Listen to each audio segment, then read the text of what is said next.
Hi guys, Jack here from Health and Balance. Hope you're all doing well and welcome to the first video for this month's Facebook content here in the Glenarrow Health Hub, where we're going to be talking everything to do lower back pain.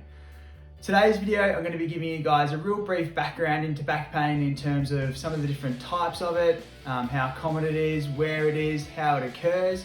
But today's main takeaway is if we do have lower back pain, how can we either get you moving again, or if you are already moving, how we can keep you moving as well. So some of the main things we're going to talk about is the chronic pain cycle, some of the factors that go into that pain cycle, and how potentially we can start to break that pain cycle so that we can get you back moving or keep you moving. So as always guys, encourage you to comment below with how you go. With all the things that I'm sort of telling you today, these are things you can start to implement into your lifestyle straight away that will hopefully facilitate lesser amounts of pain, specifically lower back pain. So get in touch with the clinic or comment below how you're going.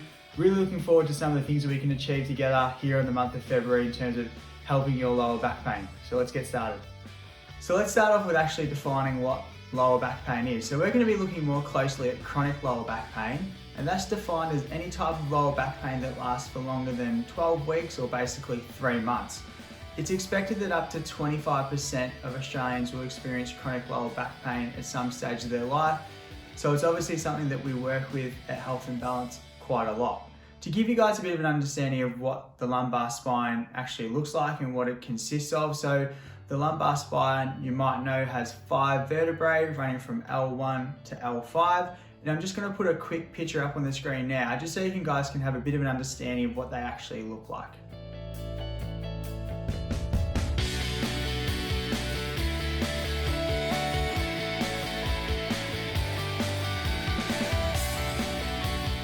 Okay, so now that we've had a look at what lower back pain or chronic lower back pain actually is, where it is, and sort of some of the anatomy that's involved, let's have a look at the different types of back pain. So we might be here all day if we go through every single type of lower back pain. So for today's purpose, we'll just break it into 3 main categories, and I'll just give you a couple examples of each at the end. So the first type of lower back pain I want to talk to you guys about is what's defined as mechanical lower back pain. And basically, mechanical lower back pain refers to when there is an actual distinct change in the anatomical structures of your lumbar spine or within those 5 vertebrae that we discussed before. So a couple of major sort of types of lower back pain that fit into this category are things such as a disc herniation or a disc bulge. It also encompasses osteoarthritis within your lumbar spine and things like osteoporosis, so low bone mineral density as well. The next category is radicular lower back pain, and this sort of refers to nerve pain, I guess. And it's sort of categorized as any sort of shooting or sharp pain that you might experience within the lower limbs. So whether you've got pain radiating through your glutes, hamstrings, all the way down to your toes. So probably the more common one, or one that you guys might be familiar with radicular lower back pain, is sciatica, okay? And then the last one we have is non-specific lower back pain. And this is basically pain that is idiopathic. So there's no actual change to the anatomical structure, there's no nerve pain involved, but for some reason you are still experiencing pain throughout your lower back. That's determined as non-specific lower back pain. Regarding how we actually manage or treat lower back pain, specifically from an exercise physiology point of view, a funny stat that I came across when researching for this was that actually up to 90% of people that experience chronic lower back pain have reported that they have 0 symptoms of pain after 3 to 4 months with no type of intervention whatsoever. So that's including surgery, pharmacological intervention, or any type of exercise program as well. So basically after 3 to 4 months of having that lower back pain with nothing done at all, they've got total relief of their symptoms. Now, you might be thinking, how does this occur? Basically what these individuals are doing is they're becoming completely sedentary.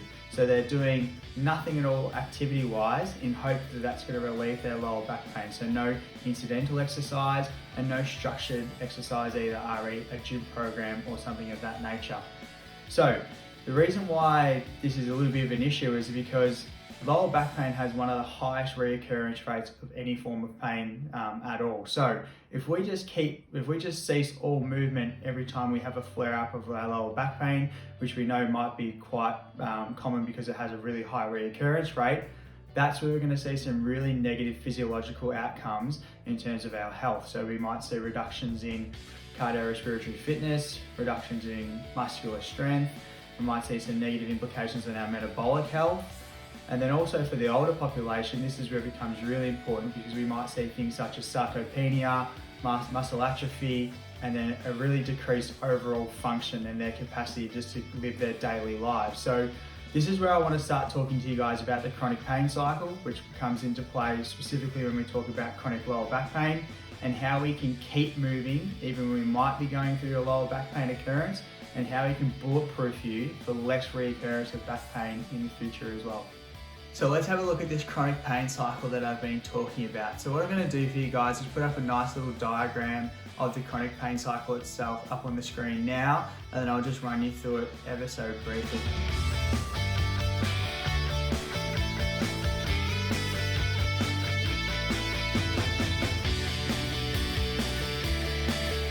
So basically the chronic pain cycle is an instrument that's used to sort of determine and analyse the psychosomatic and physiological aspects that contribute towards chronic pain. So it sort of refers quite well back to that example that I was using before. Someone is experiencing chronic lower back pain, they start to avoid any form of sort of activity in hopes that that will sort of reduce their lower back pain. Over time, that sort of magnifies or catastrophises their lower back pain. And then over time, with no movement and sort of magnifying this sort of feeling of pain, then we see reductions in both your physical and mental health over time. Now that we know about the chronic pain cycle and how it relates back to chronic back pain, I want to sort of talk about how we can break this cycle. So the number one thing on how to sort of break this pain cycle is actually just knowing about it, okay? So hopefully you're already one leg up from watching this video today, but sort of having an understanding of how chronic pain works from sort of a psychosomatic and physiological perspective, and then relating that back to you. But I want to give you guys a little bit of a task and some homework to do before we catch up again next week, in terms of if you do have lower back pain, how we can start to sort of breaking down this pain cycle. So the first thing I want you to do is sort of try to consciously remove any aggravating sort of positions or movements or things that you sort of generally do throughout the day that tend to aggravate your lower back pain. So if it's sitting down for too long, making sure we change our postures. If it's bending over too much, finding another way to complete those movements, anything like that. So just trying to consciously remove as many aggravating movements as we can do. Okay, so that's step one. Step two is I want to sort of establish sort of a positive connotation around exercise, and how I'd like you to do that with your lower back pain is write down 3 to 4, whether it's stretches or strength movements or balance or whatever it may be, that you know you can complete pain-free, that don't aggravate your lower back. And I'd like you to do those whether you're doing them at home or at the gym, and write down a big list of things that you can do without aggravating your lower back pain, and to go through 3 or 4 of them per session, all right? And then the last thing I'd like you to do is sort of take some time to do some things that you enjoy as well. So if you've got hobbies of reading, gardening, whatever it may be, take some time to do some things that you enjoy as well that obviously don't aggravate your lower back pain, okay? And then the last one, I'm not going to go deep dive into this because Jack's done a great job a couple months talking about, but chronic pain is often so closely related to chronic stress. So thinking about some ways that we can sort of deregulate your nervous system as well. If you need a bit more advice on this, go back and have a look at some of the other Jack's videos. He's done a great job on talking about how to sort of lower your overall stress as well. But in terms of from now till then, there's sort of 3 or 4 things I'd really like you to work on in terms of how we can break this chronic back and the pain cycle associated with it before we talk again next week. Alrighty guys, so you've got your homework for the next week or so, and that's going to conclude today's video. So a bit of a general overview in terms of chronic lower back pain, in terms of what it is, where it is, and sort of the different types of it as well. And then for this first week, I really want you to think about how you can break your own chronic pain cycle, and how that sort of reflects back to your chronic lower back pain. So stay tuned for the next couple of weeks. We're going to have a few more videos like this coming your way. We'll have a look at sort of some of the exercise prescriptions in terms of sort of preventing reoccurrence of lower back pain, and things of that nature. And we'll have some summaries of this information going up on our Facebook page as well. As I said at the very start, stay tuned, get involved with commenting and asking questions. Happy to help out. Otherwise, I'll see you guys next week. Take care.